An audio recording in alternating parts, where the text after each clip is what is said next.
When the Vietnam War is mentioned in the American memory, it's often this period, 1964 to 1969, that comes to mind.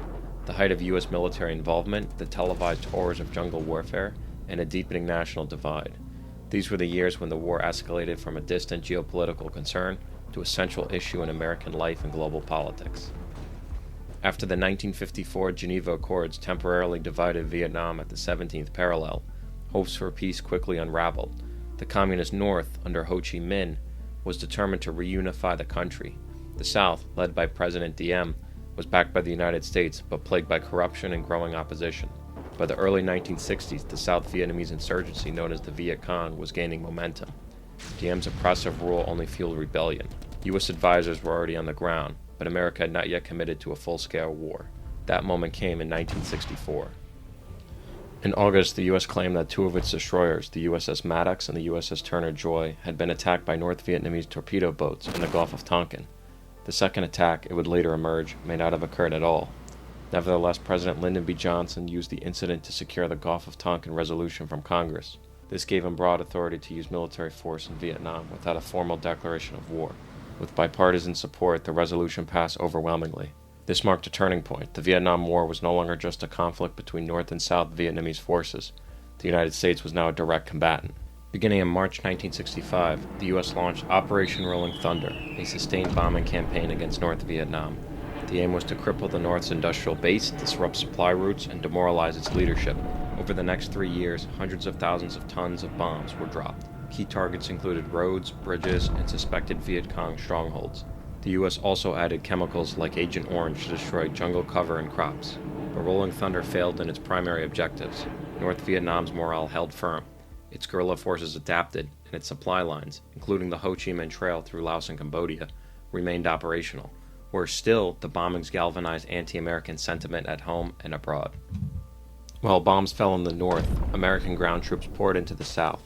By the end of 1965, more than 180,000 U.S. soldiers were in Vietnam. That number would exceed 500,000 by 1968. The U.S. strategy on the ground was based on attrition, wearing down the enemy through body counts and firepower. Search and destroy missions became the norm. Troops were sent into villages, jungles, and rice paddies to root out Viet Cong fighters. But guerrilla warfare presented enormous challenges. The Viet Cong operated in small, mobile units, often blending into the civilian population. Booby traps, ambushes, and hit-and-run tactics turned every patrol into a potential death sentence. Villages suspected of harboring insurgents were sometimes razed. Entire areas were declared free-fire zones, where anything that moved could be shot. These policies alienated civilians, often pushing them into the arms of the insurgency. The U.S. military also attempted to win over the South Vietnamese population through a policy of hearts and minds. Programs were launched to build infrastructure, provide medical aid, and promote education. But these efforts were undermined by widespread corruption in the South Vietnamese government and the devastation caused by military operations. Many civilians viewed the Americans as occupiers rather than liberators. As the war escalated, so did the demand for soldiers.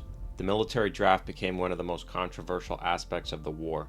Young men across the country were called up, disproportionately affecting the poor. Opposition to the draft helped fuel the burgeoning anti-war movement. Protests erupted on college campuses. Draft cards were burned. Returning veterans joined demonstrations, speaking out against the war they had fought in. By 1967, the United States was deeply divided. Polls showed declining support for the war. News coverage, once largely supportive, began to question the official narrative. In January 1968, during the Vietnamese Lunar New Year holiday of Tet, the North Vietnamese and Viet Cong launched a stunning surprise offensive. Over 100 cities, towns, and military bases were attacked simultaneously, including the U.S. Embassy in Saigon. The Tet Offensive was a tactical failure for the North. They suffered heavy losses and failed to spark a popular uprising. But strategically, it was a masterstroke. The offensive shattered the American public's belief that the U.S. was winning the war. Just weeks before, General William Westmoreland had declared the end was in sight. Now it was clear the enemy remained strong, organized, and determined. Television footage of the attacks brought the war into American homes in graphic detail. Public trust in government statements collapsed. In March 1968, U.S. soldiers entered the village of My Lai, searching for Viet Cong fighters. What happened next became one of the darkest chapters of the war. Over 500 unarmed civilians, men, women, and children, were massacred. The killings were covered up by the military, but eventually exposed by investigative journalists more than a year later. The My Lai massacre intensified anti-war sentiment and further eroded American credibility.